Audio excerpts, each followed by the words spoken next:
Welcome. Thank you for taking time to join me in learning best practices to support families and children who are deaf and hard of hearing. My name is Laurie Vanconi and I will be hosting this video series. I want to begin by introducing myself.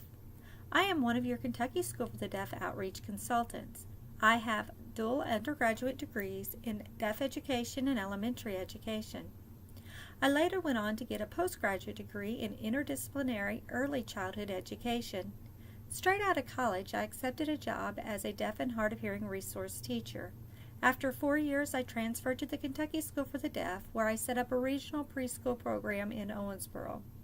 I taught there for 12 years before becoming a full-time outreach consultant.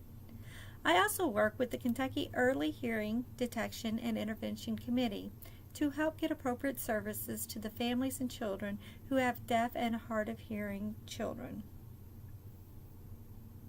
I also work with the Kentucky Educators for the Deaf and Hard of Hearing. I look forward to producing these modules and would love to get feedback on how I can improve them to better serve you.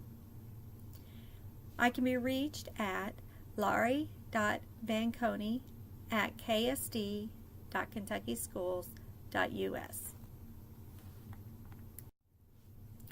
Educational consultants are located across the Commonwealth to provide technical assistance for special education cooperatives and families. They help support programs and provide services for students who have hearing loss. Consultation and technical assistance is available for a variety of services including evaluations, educational programming, classroom adaptations, interpreting, meaningful inclusionary practices, and technical assistive support. If you have questions, contact your regional consultant and see how they can help you. You may be familiar with what hearing is, but how much do you know about hearing loss? There are many different terms to describe your child's hearing loss.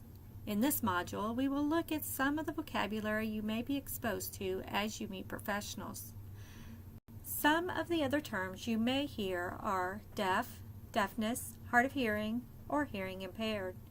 About 3 out of 1,000 babies are born with some degree of hearing loss. We will begin by learning how hearing works. The ear is made up of 3 different sections. There is the outer ear, the middle ear, and the inner ear. These 3 parts work together so you can hear and process sound. Now let's look at how the sound waves travel through the ear. First, the hearing begins when the sound waves enter the outer ear and travel to the middle ear. Next, sound waves cause the eardrum to vibrate. There are 3 tiny bones in the middle ear that amplify these vibrations and send them to the inner ear. Vibrations hit the snail-shaped cochlea, which is lined with sensory receptors called hair cells. The hair cells move and vibrate in response to sound, triggering the release of neurotransmitters. Next, electrical signals are sent via the auditory nerve to the brain, where they are interpreted. Next, let's look at the types of hearing loss. There are several different types of hearing loss that we're going to look at today. First, we're going to look at the conductive hearing loss. This happens when there is something occurring in the outer or middle ear that is blocking the sound waves from traveling to the middle ear. Usually this type of hearing loss is mild and temporary. Most times this type of loss can be resolved with medical help. Next, we will look at sensorineural hearing loss. This happens when there is an issue in the inner ear. This could be when the tiny hair cells in the cochlea are damaged. This could cause all levels of hearing loss, and this type of hearing loss is almost always permanent. Next, we're going to look at mixed hearing loss. This happens when you have a combination of a conductive hearing loss and a sensorineural hearing loss. And last is a central hearing loss. This happens when the cochlea is working properly, but parts of the brain do not allow the sound to process normally. This is a rare type of loss and often difficult to treat.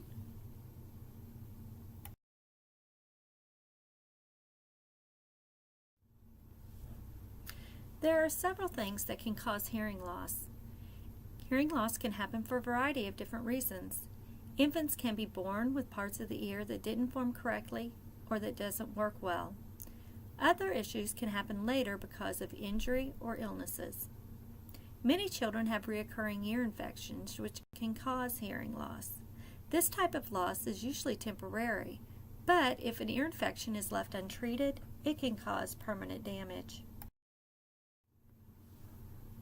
Next, let's look at the types of testing. If a doctor suspects that an infant or child has a hearing issue, the doctor will recommend that the parents seek further testing.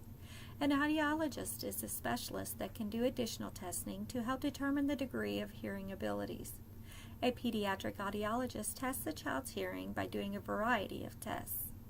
If the audiologist discovers that the child does have a hearing loss, he or she will recommend treatment. The family will become part of a team that will help determine the best way to meet the child's needs. Treatment for hearing. There are a variety of treatment options. The treatment will depend on how much usable hearing the child has. The audiologist will have to look at how severe the hearing loss is and if there are any other special needs. The most common treatment includes surgery, medicine, or listening devices.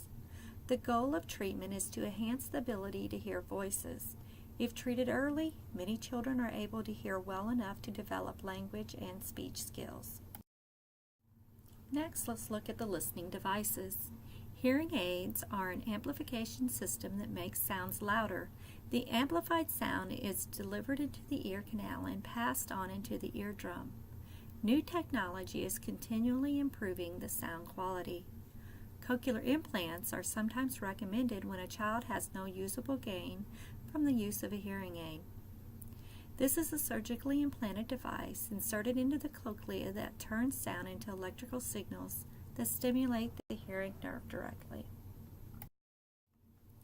Depending on the degree of hearing loss, children will have different levels of access to language. This topic will be discussed in greater detail in another module.